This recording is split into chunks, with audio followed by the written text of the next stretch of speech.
পর্যটন মানচিত্রে তেমনভাবে ঠাঁই পায়নি ঐতিহাসিক শহর ব্যারাকপুর। শীত পড়তেই ভ্রমণের জন্য পর্যটকদের মন উৎসুক হয়ে ওঠে। কেউ পছন্দ করে শান্ত নির্জন উত্তরবঙ্গ, কারোর পছন্দ আবার শুশুনিয়া পাহাড় কিংবা চুপি পাখিরালয়, কেউ পছন্দ করেন বিষ্ণুপুর। অথচ কলকাতার সন্নিকটস্থ ঐতিহাসিক স্থান ব্যারাকপুর পর্যটন মানচিত্রে তেমনভাবে এখনও জায়গা করে নিতে পারেনি বলে অভিযোগ। যদিও উত্তর চব্বিশ পরগনা জেলার ব্যারাকপুর সংসদীয় ক্ষেত্রে নানা প্রান্তে ছড়িয়ে রয়েছে নানান ঐতিহাসিক স্থান। স্বাধীনতা আন্দোলনের প্রথম শহীদ মঙ্গল পাণ্ডের স্মৃতি বিজড়িত উদ্যান থেকে শুরু করে ঐতিহ্যবাহী গান্ধীঘাট, গান্ধী সংগ্রহশালা, শিবশক্তি মা অন্নপূর্ণা মন্দির রয়েছে প্রাচীন শহর এই ব্যারাকপুরেই। পাশাপাশি নৈহাটিতে রয়েছে বনকিম ভবন ও বনকিম গবেষণা কেন্দ্র। পাশেই হালিশহরে রয়েছে চৈতন্যডোবা, সাধক রামপ্রসাদের স্নানের ঘাট ও রামপ্রসাদের ভিটে। কাশিয়াপাড়ায় বনগা রোডে রয়েছে রঘু ডাকাতের স্মৃতি বিজড়িত ডাকাতে কালীবাড়ি। অভিযোগ উঠেছে, ব্যারাকপুরের আনাচে কানাচে এত দর্শনীয় স্থান থাকলেও এখনও পর্যন্ত তেমনভাবে পর্যটকদের মন জয় করতে পারেনি। পাশাপাশি স্বাধীনতা সংগ্রামী কিংবা মনীষীদের স্মৃতি বিজড়িত স্থানগুলোকে সাজিয়ে তোলা হয়নি। এই বিষয়ে ব্যারাকপুরের প্রাক্তন সাংসদ অর্জুন সিং আক্ষেপের সুরে বলেন, বাম জামানায় কিংবা ঘাসফুল জামানায় বিপ্লবী কিংবা মনীষীদের যথাযোগ্য সম্মান দেওয়া হয়নি।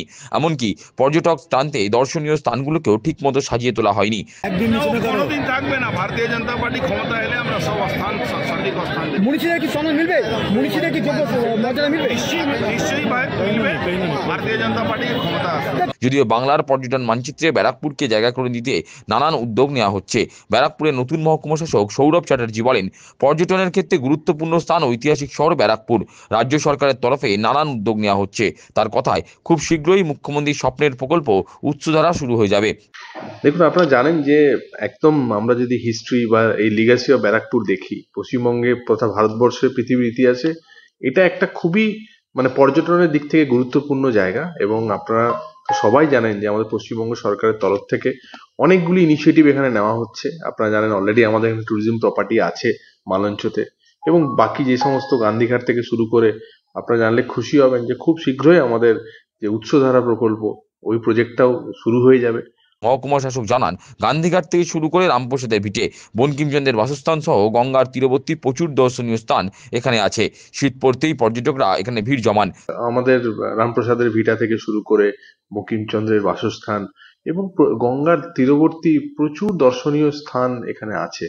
এগুলোতে এই যে শীতকাল পড়েছে, একে একে মানুষের ঢল নামছে, এবং মানুষ যে সমস্ত, দেখুন এখন ট্যুরিজমের ব্যাপারটা অনেকটা না কলকাতার ক্ষেত্রেও যেটা হয়েছে, একটা তো লং টার্ম ট্যুরিজম, একটা লং ভ্যাকেশন আছে, একটা শর্ট ভ্যাকেশনের ক্ষেত্রে কিন্তু ব্যারাকপুর খুব গুরুত্বপূর্ণ একটা জায়গা হয়ে উঠছে, এবং সেটা আমরা বুঝতেও পারছি। সেই জন্য আমাদের যে প্রশাসনিক ব্যবস্থা, নিরাপত্তা, সেগুলো আমরা খতিয়ে দেখে যাতে কোনো অসুবিধা না হয় সেই প্রচেষ্টা আমরা গ্রহণ করেছি।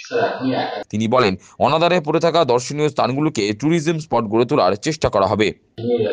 হ্যাঁ, সেগুলো নিয়ে আমরা অনেকটা কাজ হয়েছে। আর যদি আরো কিছু করার থাকে ভবিষ্যতে, আমরা কনসার্ন ডিপার্টমেন্টের সঙ্গে কথা বলে আমরা সেগুলো যাতে আরো ভালোভাবে পরিবেশ বান্ধব করে এবং টুরিস্ট বান্ধব করে এগিয়ে নিয়ে যায়, সেটার প্রচেষ্টা চালাবো।